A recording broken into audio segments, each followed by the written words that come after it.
Hello, my name is Layton. I'm an intuitive and a mystic, and I would also consider myself to be a master shadow worker. Not because there's anything special or important about me in particular, but I've done a lot of shadow work. I have a massive shadow, I guess. And you know what they say, the greater the shadow, the brighter the light. And I think that is true for absolutely every single individual. I think that the more we are in touch with the lower doppelganger and the lower self, we have this power to take what may be seen as lower emotions or negative emotions or those character traits of ourselves that just don't reflect our highest self. We have the opportunity through our awareness and acceptance of those traits and those aspects of ourselves to use them to have great power. So that's what I want to talk about today. Speaking of lower emotions, I'm going to start with fear because I'm a little bit nervous even just recording this because I haven't recorded a video in a while. I don't necessarily consider myself to be a YouTuber. I know I've said that before, but it's something way out of my comfort zone. I do really enjoy it, but sometimes I get nervous before I record. So we're going to start with fear because this is probably one of my favorites. I would say that I'm the kind of person now where I genuinely try and do things that really trigger fear within me at least once a month. And I don't mean trigger fear in the sense of watching a horror movie or, doing something that will make my body feel unsafe. Not that at all. Although it can make your body feel unsafe to an extent. But there is this element of shadow work and nervous system work, really, right? Where we have to allow ourselves to be in these situations that could really be categorized as healthy stress. It's not something that's going to put this detrimental sense of stress on your body and nervous system. And it may be scary in the moment, but what happens is that in that choice to be courageous, in just kind of charging forward anyway in whatever the situation may be, we create healthy stress in the body in the sense that we are engaging in something that is mildly stressful, but the reward is so great that it sends all of these signals back to the nervous system, signals of safety, signals of connection, signals that we're okay and that we're going to be okay.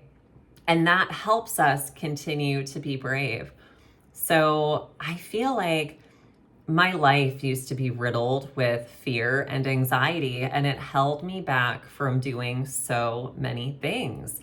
There were so many things that I wanted to do or I saw other people doing, and I would feel really inspired by them, and I would want to try these different things.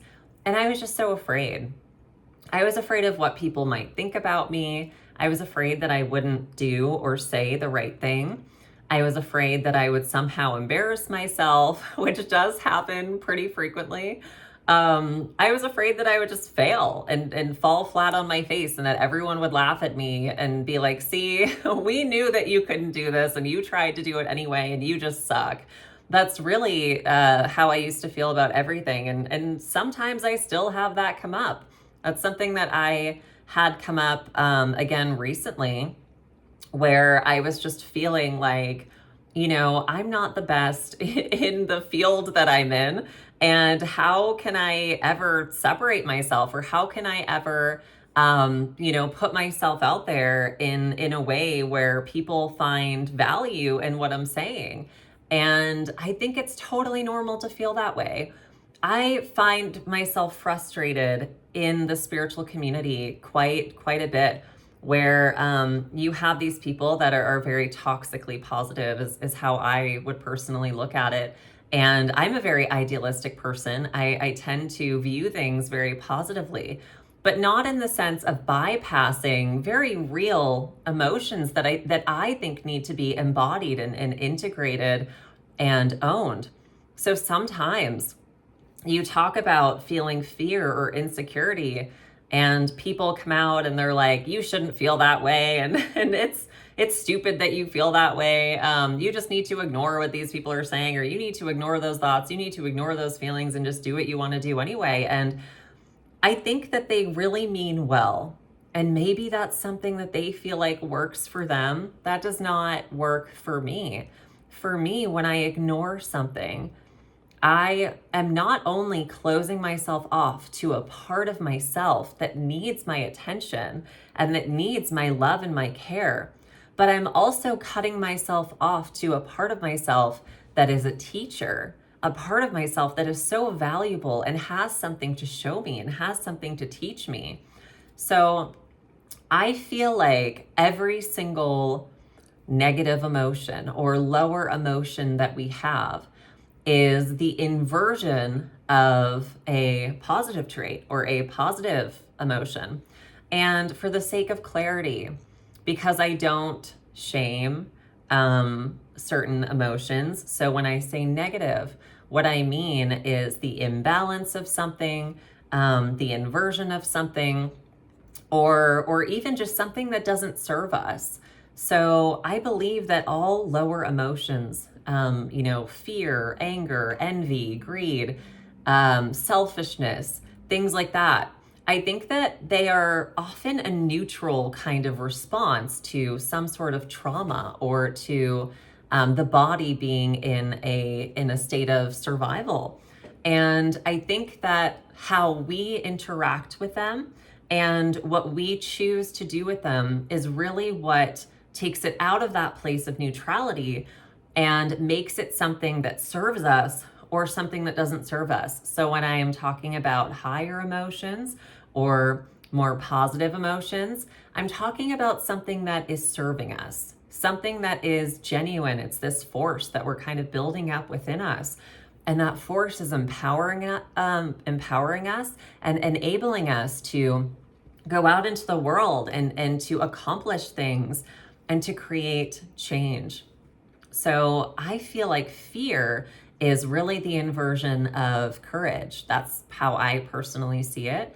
And because of that, I have changed my relationship with fear over time. Like I said, I used to be very controlled by it, and it was not something that I ever thought I would get past. When I was afraid of something, it was so crippling. It was so beyond overwhelming that I just thought there's no way I can ever come out of this. I'm not this super outgoing person by any means. I'm not the kind of person that in a group is going to be talking the entire time and sharing all of my ideas and thinking that I have so many positive things to say. I have had to build myself up over time through different experiences into sharing different things. In fact, a few minutes before I started recording this video, I was actually on a podcast, and it was a group podcast, the first group podcast that I've ever been on. And before I went on, I was saying to my wife, I was like, I'm really nervous that I'm going to get on there and I'm going to see these other people, two of which I know personally, and, another person that I had never met before. But I was thinking, I know how I am in groups, and I know that sometimes I can just completely shut down and not say anything at all. And I was afraid that I would do that. I was afraid that I would not contribute. And so because I'm aware of that part of myself, I don't shame that part of myself. I show up for that part of myself. I love that part of myself. And I say, other people have really valuable things to share, but so do you. And it's okay if you feel kind of awkward about interjecting and you don't really know how to enter yourself into the conversation. That's okay. And I comfort myself and I just say to that part of myself, we're just going to show up. We're going to show up. And by we, I mean me and this aspect of myself. We're going to show up and we're just going to be present. We're going to engage in the conversation. And anytime that fear comes up, we're going to go back to center. We're going to go back to the heart. And that's what I did. I had times where I was resourcing and kind of playing with my jewelry or touching my hair or taking a sip of water. And I was very mindful of my breathing. And I want to be clear, I was not having like a panic attack or anything. That would not have been healthy stress. There is a very big difference between stretching ourselves just a little bit past what we think we have the capacity for, because that gives us the opportunity to see that we actually have more capacity than we realized that we had. There's a really big difference between doing that and putting yourself into a situation that you are not prepared for and you do not have the tools to deal with, and you don't have the capacity to even stretch yourself a little bit, because that is what is going to send someone into panic. That's what's going to send someone into anxiety and anxiety attacks, and that's not beneficial to the nervous system. That is going to put a lot of strain and stress on the nervous system. That is the complete opposite of resilience. So when we're talking about overcoming fear, it's really about overcoming ourselves and how we approach fear, because fear is such a powerful, powerful catalyst. I get afraid sometimes, like I was saying earlier, before I record a video. I get afraid sometimes before I tweet something. I get afraid sometimes before going on a podcast, and I know that I have the capacity to an extent to really handle these different experiences. And they're experiences that are important to me. This is stuff that's important to me. And so because of that, it makes it worth it to stretch myself. It makes it worth it to put myself out there and allow myself and my nervous system to feel uncomfortable, so that my body knows that even if I feel uncomfortable, I'm safe. Even if I feel afraid, I'm safe. Even if I feel nervous, I'm safe. Regardless of what it is that is coming up in the moment, I'm safe. And from my perspective as a somatic practitioner, so, of course, my background and my experience absolutely shapes this, but I see courage not as something that we just can mentally turn on within ourselves. I think that there are absolutely times where maybe someone that we love is being harmed, or there's some kind of emergency situation, and because of the urgency of the situation, we are able to kind of switch on that courage and jump into this role due to adrenaline and maybe spiritual factors that we otherwise wouldn't be able to fill. But I think that when we're talking about things from, the day-to-day life, and just an individual perspective within the realm of normalcy and the mundane, I think that it really comes down to resilience. And I think that our level of confidence, our level of courage is directly tied to the resilience that we've built up within the nervous system. There's a lot of talk about nervous system regulation.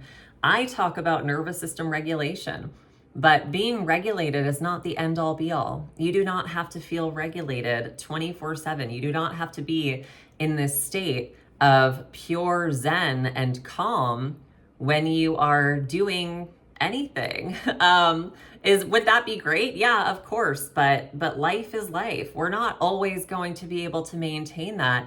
And that is when we have resilience to fall back on, because we have built enough capacity within the nervous system and within our own body to hold these uncomfortable states without running away or shutting down or dissociating. So that's what I would say about fear. And I think it's so important for us to challenge ourselves. It really is. I feel like I am the kind of person that, and I know I have in the past, in a previous video, I compared myself to the Knight of Swords, just kind of charging forward with things. And I 100% am like that. But I think that temperament aside, it is important for every single person to challenge themselves. And I'm aware that I can be a bit masochistic with it in the sense that I may challenge myself a little bit more than some people would be comfortable with doing in their own lives. I tend to seek out things that make me feel uncomfortable. I seek out things that scare me. And again, like I said, I'm not talking about things that scare you in a way that is unproductive. I don't watch horror movies, and I used to all the time. I'm not harping on anybody who does, but I'm saying there's a massive difference between watching a horror movie and feeling fear in your nervous system that doesn't have anywhere to go. There's nothing productive coming from it. It's just kind of this unnecessary stress, and you may feel like because it's entertaining or something that it's fine. But there is an element physiologically where your nervous system experiences stress, and the nervous system and the body do not necessarily always know the difference between something that is happening to another person, something that you are viewing, versus something that is happening to you and your body. And that's important to be mindful of. So I think that when we challenge ourselves in ways that help us grow, in ways that increase our connection with other people, in ways that increase our connection with the world, in ways that kind of force us to see a higher perspective of things, I think that is so valuable when you're stretching yourself and you're kind of going outside of your usual capabilities and your usual skill set. This is how we learn. This is how we grow. And I just find that it is so incredibly valuable. So another lower emotion that gets a lot of crap from so many people is anger. And I see anger as being the inversion of compassion. And I want to be really clear that when I say that something is the inversion of something else, once again, to reiterate, this is anger is a neutral force. It's not going to inherently be necessarily an inversion, because it's also the other side of the coin of justice and things like that. So we have a lot of dynamic qualities that can be attributed to anger. Someone may be feeling anger because they're just walking around with a chip on their shoulder and they hate everyone and they're mad at the world. And they're just kind of stewing in that all the time. And that is when it becomes an inversion of these other qualities that they could really take out into the world and be so creative with. So on its own, it's not necessarily going to be an inversion because it's really a mirror. When we are experiencing this, if we look at every single one of these emotions as kind of being two different sides of the same coin, we are looking at either the mirror of something or the black mirror of something. And in my opinion, despite the fact that the black mirror can show us illusion and fantasy, and make it difficult for us to engage with reality, I also see it as an important force in reality and an important fact of life. Because that is how we learn, and that is how we learn things about ourselves, and that's how we grow in our discernment. If we are ready and prepared to face these different aspects of ourselves. And I think that that's really what a lot of this comes down to is when people don't have the ability, when they aren't in a place where they are grounded and prepared to interact with such intense emotional states and such intense traits and aspects of themselves that they kind of just start to spiral, and that's when you kind of begin to drop into the lower nervous system and just self-cannibalize in this almost reverse etherization. And for those of you who don't know, the etherization of the blood is something that happens, it's an anthroposophical concept. It's something that happens when we are in the higher nervous system, which is when the body is in harmony, it's in balance, and there's this sense of wholeness and health and overall well-being in the nervous system, and this is when we are able to easily connect with holy emotions, and we're able to connect with source and with God, and we can easily, the fruits of the spirit, and love and joy and self-control and patience and peace and all of these things, they're readily available to us because we are so grounded, we are so embodied, and we have that established connection. So that is the higher nervous system. And through etherization, what happens is, because the higher nervous system is the state that kind of creates our individuality, and really shapes our personality, and it shapes all of these different aspects of us. It relies on the spiritualization of the human form. And so that happens because we are so embodied, and we are stirring up all of these really powerful forces in the heart, that the way that I clairvoyantly see this is kind of like if you were to look at a clear quartz crystal, just a chunk of it, and it's in the center of your heart, and it has this fire inside of it. And we can either stoke the fire, and by that, I mean, we learn how to build up these holy emotions within our own heart and within our own body, which are very healing to the nervous system. And they bring this balance and this sense of harmony to the entire nervous system. Or we can drop down into the lower nervous system, where we have all of this trauma and all of this pain, and that flame that's inside of this, it's just how I see it, this crystal inside the heart, it becomes so dim and so faint, and all of those life forces, they are being sucked down, and they are being dropped down. And so in etherization, what happens is that when we are stoking those fires, it begins to seep out into our blood, and it's kind of interwoven into our blood and into our nervous system, and travels up through our pineal gland. And that is where we are really able to experience the fullness of our connection with spirit and our connection with ourselves and the world around us, meaning that we have more access to these higher emotions. We have more access to feelings of love and of joy and of peace and of gratitude, because not only are we no longer in survival mode, but we are in safety mode. We feel safe. We feel secure. If you are familiar at all with attachment styles, it's like the difference between having severe avoidant attachment or severe anxious attachment, and then suddenly coming into a place of secure attachment. So it's really powerful, and really impacts the way that we interact with our emotions, the way that we interact with ourselves and with the world.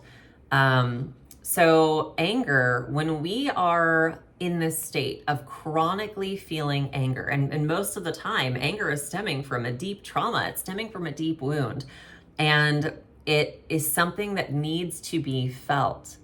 It is something that needs to be expressed. If anyone tells you that you need to just shove your anger down or ignore it, or that you shouldn't feel angry, that is not a person that you will probably want to be taking advice from, because anger, when we don't allow ourselves to feel it and to express it in some way, it becomes deeply embedded within the physical body. Anger that goes unexpressed, that goes unfelt, can turn into cancer within the body. It can turn into severe diseases. It can manifest as infertility. It's very serious. This is something that we need to feel, we need to express. But what has happened is that people, they don't know how to express it. It's not safe to express it. And so when it is expressed, it ends up being expressed as, assault or murder or even suicide, these horrible, horrible things. Some people internalize it and they self-harm. That's what I did. And there is not a proper expression of it. It's not truly being felt.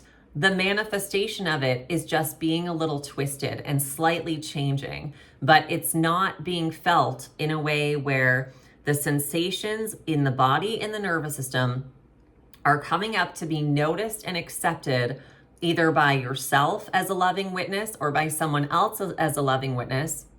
And they aren't being expressed in a way that is going to be helpful and be beneficial. So like I was saying, justice is so often on the other side of anger, and compassion is also so often on the other side of anger. And so someone may feel so much anger about something that happened to them as a child. Maybe they were left alone with a caregiver who abused them, and they feel so much anger about it. And I'm not saying that everybody has to, take their negative experiences and go and do this exact same thing. There are other ways that it can be creatively expressed. But for the sake of time and for the sake of clarity, imagine if that person then took all of that anger and they used it to go into law enforcement or to become a lawyer or an activist for the rights of children. And they really throw themselves into that work to create active change. So anger, it is an incredibly powerful, powerful force, and it's a very motivating force. Sometimes we feel anger at ourselves, and it's not that we should shame ourselves or hate ourselves or anything like that. But those feelings, they will come up. It is a normal human response to do something that goes against your character or against who you want to be as a person, and to feel self-hatred or to feel shame or to feel anger towards yourself. These are normal responses because your body is saying to you, I had this boundary. We had this boundary and it was crossed, and I don't want that to happen again. And when we can reframe that and see it instead as these sensations, these feelings, they're coming up as being so strong and so intense within the body because the body wants to make sure that I don't do these things again. The body wants to make sure that I am not going to cross my own boundaries, that I'm not going to do something again that goes against who I am as a person.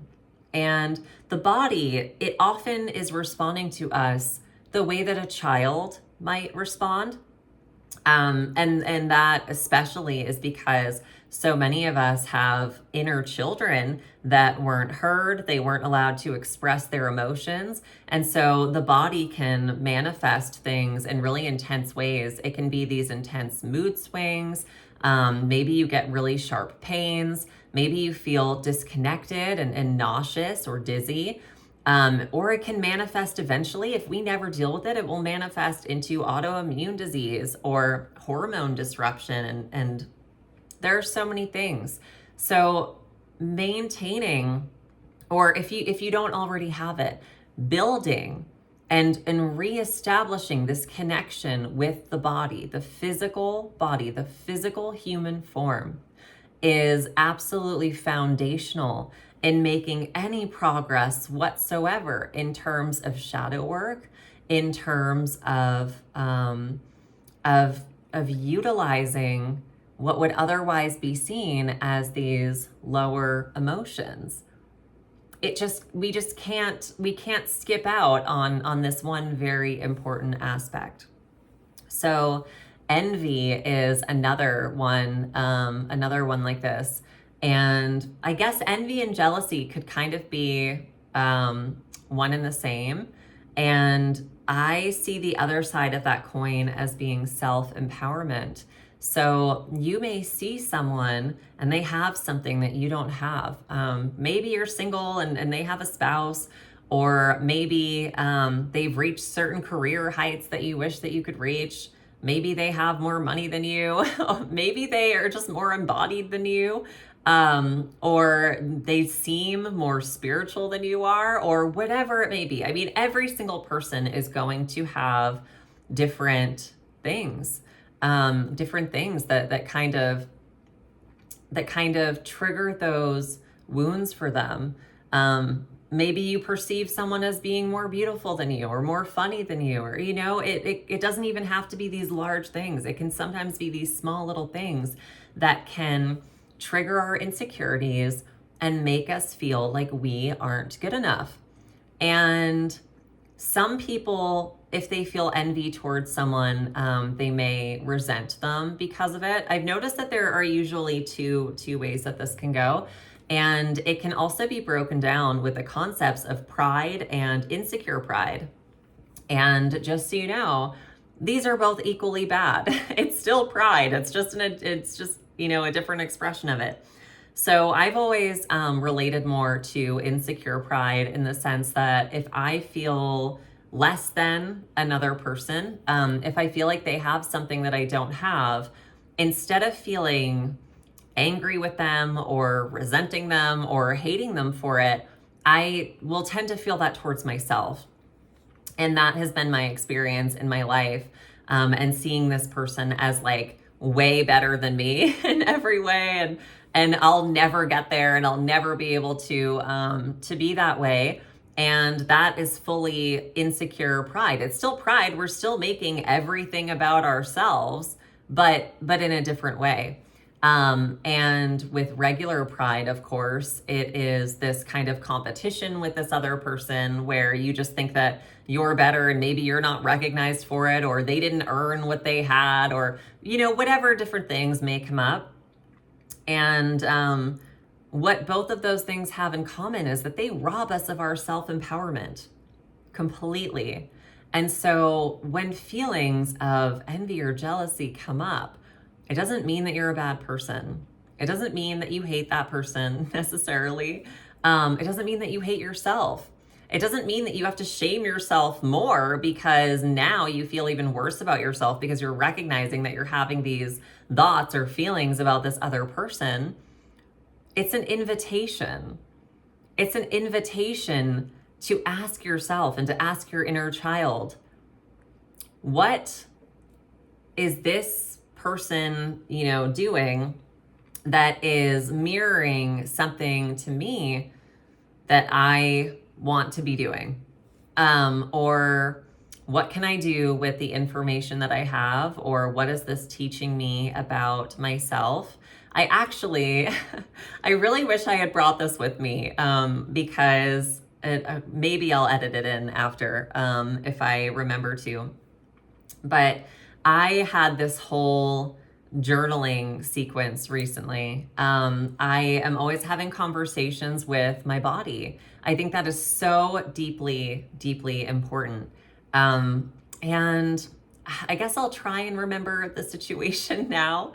It was some situation that had kind of triggered one of my attachment wounds, and I was feeling like I just was kind of worthless, and I was feeling like this specific person maybe didn't like me or was pretending to like me, or whatever the situation was, and I was feeling insecure about it.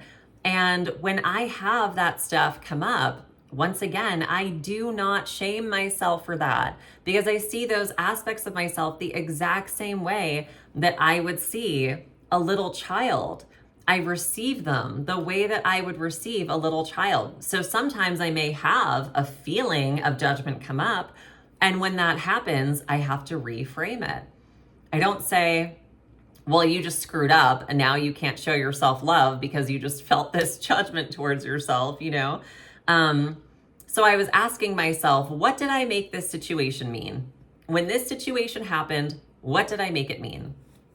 And of course, I made it mean that that I wasn't good enough, and that I was like lacking in different ways, and I don't even remember what it wasn't even like a big deal, whatever the situation was, clearly, because I can't remember all the details now. But I try to catch these things as soon as they come up and literally sit down and journal with myself. And if I can't do it right in the moment, then I'll do it before I go to bed and converse with that part of myself so that it doesn't grow. But I was asking myself, what did I make this mean? And then I'm asking myself, what is this saying about me, in the sense of, what need do I feel like would be met through that sense of validation that I would have from this person? Like what need is that meeting? And how can I meet that within myself? How can I show up for myself and give myself this thing that I think that I need in order to feel secure? And that's something that I also do a lot. And I want to be clear, we need people, we need community. I'm not one of those people that thinks that we can just somehow meet every single one of our own needs. We were created to be in communion with one another. We need other people. We need people around us that are in different roles and that bring out different aspects of us and that teach us different things. But we don't always have all of our community or familial needs met. There are probably going to be relationships where we feel like we have an unmet need in that area. And when that happens, that is when we have this very magical, special, beautiful opportunity to then show up for ourselves and to give that to ourselves. So with envy kind of being on, and jealousy, kind of being on the other end of self-empowerment, let's say that, and of course, whenever I'm doing stuff like this, I can never think of examples, even though I know that there are so many, but I'm an artist and I use lots of different mediums, but mainly painting and drawing. So let's say that there is someone that that I think has way more talent than I do, which happens all the time. Well, what is there something that I could do then to show up for the part of myself that feels that way? Well, I could practice more. I could try different mediums, or I could try different things, or I could even look for the aspects in my own art and in my own practice that are so unique and that stand out and that don't look like what other people are doing. So you don't necessarily have to approach it in a way where you're going to change yourself, because sometimes that can be counterproductive. If there is any wiggle room whatsoever for you to kind of go into that situation and ask yourself, what do I have to offer that maybe this person doesn't have to offer? And not in a way where it's like, oh, I have this and they don't, because that's not productive either. But in a way that enables us to just be childlike and present and playful. Think of how you were when you were a child, and when one of your friends would color a picture with crayons and it's like, wow, that's incredible. And look what I did. That's incredible too. You really want to come back to this playful state. We don't need to take ourselves so seriously all the time. That's draining. It will drain your life force. In fact, going back to what I was saying earlier about the higher and the lower nervous system, if we want to bring balance and harmony to the body, one of the best things that we can do in order to create an environment for an environment, I can't talk, an environment for that within the body is to engage in play. It's to engage in those same childlike behaviors and just allow ourselves to relax and have fun. I really love doing stuff like that. I'm the kind of person that would definitely take myself too seriously if I allowed myself to. I'm a Capricorn rising and I have multiple Capricorn placements. And it comes off very strong in my personality and in how I approach the world, how I approach life and myself. And if I did not create the space to play, then I would be very drained. Even last night, I was taking life a little bit too seriously. I was nervous about the podcast I have today, and I have another one tomorrow, and I started getting in my head about it, and I was like, you know what? I need to get out of my head and into my body and just do something fun. And so I played Trivial Pursuit with my wife, and we got a ton of questions wrong, and it was goofy and fun. And, you know, you have to do things that are light to your nervous system, that are light to your body. Recently, I started playing pool. We have like a game room where I live in my apartment complex. It's just like this massive game room, and they have pool in there. And I didn't know how to play pool, and I was like, well, may as well just try it and just do it as this fun thing. So going back to what I said actually in the very beginning of this video, when I was talking about fear and about challenging ourselves, sometimes as adults, as adults that are busy and we have lives and we have relationships and marriages and whatever it may be, we need to challenge ourselves to just have fun and challenge ourselves to play and to relax. So there has to be that balance. There has to be that balance where we are building capacity within the nervous system, building resilience within the nervous system, but also allowing ourselves to recover, right? So for the sake of time, I'm going to try and wrap up the next ones pretty slowly, but I also had greed on here, and open-handedness to me would be the opposite side of the coin with greed. And greed, you know, to me, everything goes back to survival mode and trauma and the nervous system. So I see greed as something that we engage in when we feel disconnected and we feel traumatized, and we can't really access a sense of safety and a sense of security, whether it's in our bodies, in our relationships, in the world, and even with God.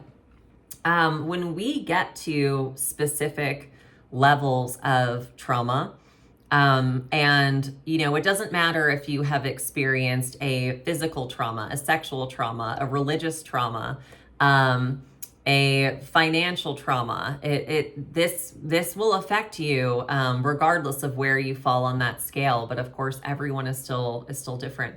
But when we reach certain levels of trauma, there are certain levels of trauma where the level of betrayal that we have the capacity to feel may be so deep and so strong that we genuinely cannot trust God to provide for us. We can't trust the universe to provide for us. We can't trust our spirit guides. You know, whatever language you want to use, we lose that sense of trust because we no longer feel like the world is a safe and secure place. So I think that that's really important to mention, because so often we love to look at ourselves and think, you know, I'm so selfish, or I'm so self-centered, or whatever it may be.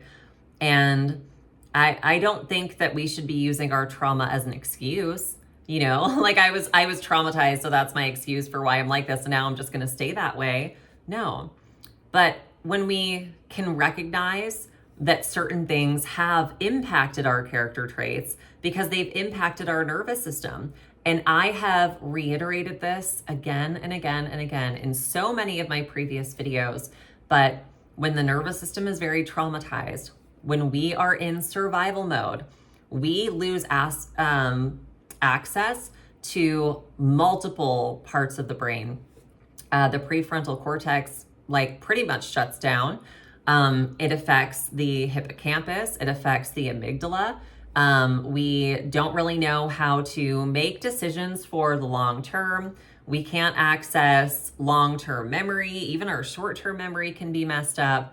We can't really recognize whether or not something is a danger to us or whether or not it's good for us. I mean, it really does a number on the brain, and that does a number on our perception, our emotional regulation, our ability to function as a human being. So it's important to factor that stuff in. We can't just say, oh, people are just greedy and selfish and angry and it doesn't stem from anything. That's not true. But we also can't say, well, they're just like this because of trauma and there's nothing we can do about it, because that's also not true. There is a middle ground. There is a space where we can recognize this collective and individual trauma that we have all gone through, and we can love ourselves through it and honor it. And also work on ourselves, work on healing the nervous system, work on shadow work, do things to reestablish that connection so that we can enter the world and see ourselves and the world for what it is. I also have lust on here as the inversion of love. I feel like that is pretty self-explanatory. And again, all of these lower emotions, they only exist in the sense that they teach us things about ourselves. So they come up as aspects of ourselves that we have the ability to transmute. So I believe that the way that our bodies are kind of designed, like I was saying, we have the higher nervous system and the lower nervous system. So I also believe that we have what could be called, and what is often called in the New Age, the higher self. And I also believe that we have the lower self. And the lower self is what I see and perceive as being the lower doppelganger. And that is where we have our unprocessed trauma.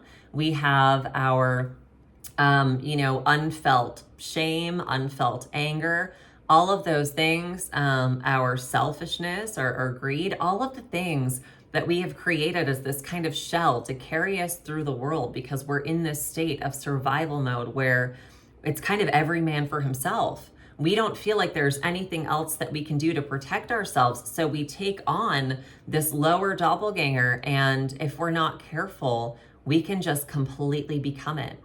And we can be walking around 100% disconnected from our higher self, from source, from God, and totally just manifested as these walking, living, breathing trauma bodies. That's possible. In my own life, I've shared in the past previously that I had a period of time where I was an alcoholic and a drug addict.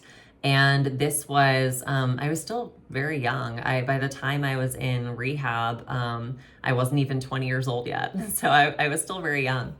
And this was a long time ago. I guess I think I left rehab like 12 or 13 years ago or something crazy like that. So it was a really long time ago. But I look back on myself during that time and I see myself living as my lower doppelganger. And I know what that felt like. It felt like pure disconnection from anything whatsoever. And that is why we have to get to a place where we are becoming embodied and grounded. And the way that we do that is by slowly, very slowly allowing ourselves to feel different sensations within the body. And if that sensation becomes too much, if it starts to cause dissociation or panic or anything like that, you want to stop and you want to go do something with people that make you feel safe, or do something that is productive, something that's good for your health, maybe go for a walk, anything like that. You do not want to push yourself, because if you are in that state, you are in an active trauma state. And doing too much will cause a lot of stress and further trauma to the nervous system. So we have to be really careful how we approach this stuff. But at the same time, if I can get out of it, anyone can get out of it. And I am currently working on a course that will hopefully be out soon. I'm going to try and make it as affordable as possible. And that's because I want people to feel like they can do this work. I want people to feel like they understand everything that's happening to them when they are in that traumatized state. I want them to understand how they can integrate and kind of overcome the lower doppelganger, in the sense that, we can't completely erase it. It's always going to be there as part of us, but we can take away its control over us, and we can become so grounded and embodied, and we can really build up these forces, these higher forces within us, to the extent where we are separate from that trauma shell, if that makes sense. So the last one that I had written down was selfishness, and how the other side of that coin looks like self-sacrifice. And that, I feel like selfishness is the ultimate form of survival mode, because like I said, it is every man for himself. When you get to that state where you are in such a deep place of betrayal, where you feel so abandoned, betrayed, and neglected by your family, by your friends, by God, that is an extremely deep, deep wound. And if you feel selfishness, yeah, that makes sense. It makes sense to feel selfish in that environment. It makes sense to become narcissistic in that environment. We have to stop shaming people and shaming ourselves for having that response. That does not mean that we let them do whatever they want. It does not mean that we say, okay, well, you experienced trauma, so you can hurt me. We don't do that. But we need to understand collectively that it is so much deeper than just all of these people being really selfish. They are selfish. We are selfish. But it stems from the fact that we live in a world that is chaotic and traumatic and unpredictable. And that so many of us have experienced horrors and traumas beyond comprehension, especially now in the state of the world. So we have to look at that, and we have to be able to integrate that. We have to be able to build that relationship with the inner child, where we say, the reason why you feel so selfish is because your needs weren't met. They weren't. You didn't have the loving parents that you needed, or you didn't have a safe childhood, or you didn't have people that understood you. You didn't experience enough physical touch. There are so many different layers to this, and it's going to look different to everyone. And then we kind of enter into that as the wise, kind of parental, or if you don't want to look at it that way, you can see yourself as the higher self of your inner child. And you look at that child and you just ask, like, how can I meet your need? How can I be that for you? For me, in my life, I have reiterated to my inner child so many times that I am a safe person and that I can be trusted. And the way that I show that is by doing what I said that I'm going to do. The way that we interact with ourselves, the way that our nervous systems respond to us is identical. It is an identical copy to how our nervous systems would respond to somebody else. So if you have a parent or a spouse or a friend or a coworker or, whatever it may be, and they say to you, you're safe with me, and then they repeatedly put you in situations that are unsafe, or they shame you, or they abuse you. They tell you that you're ugly. They tell you that you're worthless. They tell you that you don't mean anything. They tell you that you're fat, that you're stupid, whatever it may be. They starve you when you feel like you're not in shape. You know, they force you to stay awake when you're behind on work, and they don't give you a break, and whatever it may be. How would you feel about them over time? You would probably feel sick around them, right? You would probably feel in pain around them. You would feel insecure around them. So what we're doing is we're creating these environments where only our lower self, our lower doppelganger, our traumatized self, or our actualized shadow can thrive. That's the only thing that could possibly thrive in that kind of environment, because these lower emotions are not only unfelt, but they're unexpressed. And on top of that, they are validated as reality. And that's the other thing. It's so important to hit home to the nervous system and the inner child that, you know, I may be feeling this way. This thing may be happening, this scary situation, and it makes sense that I feel that way. What I feel is real, it's valid. But that doesn't mean that it's reality, you know? And this is really how we build up that capacity in the nervous system, is we have to safely reintegrate with reality. Sometimes I'm having a really bad day and I feel like no one cares about me. And I feel insecure and I feel upset, and it's feelings. And I allow myself to feel that way. I allow my inner child to have a little tantrum, because sometimes that's going to happen and we need to get it out of our system. And then I call my mom and I realized pretty quickly that that she cares about me and that she loves me. And then from there, that kind of creates this anger or this bridge where I'm able to see that other people love me and other people care about me. And that was just this emotion, this sensation in my body that was basing its reality off of past experiences and kind of applying them to the present and the future. And it's by having those positive experiences and integrating those positive experiences that we are able to really become empowered and realize that, okay, no matter how painful this is, no matter how difficult this is, I can feel this and I'm going to be okay. I can feel this, and it doesn't necessarily mean that it's reality. I can feel this, and I can actually take this and turn it into something of value, turn it into something of worth.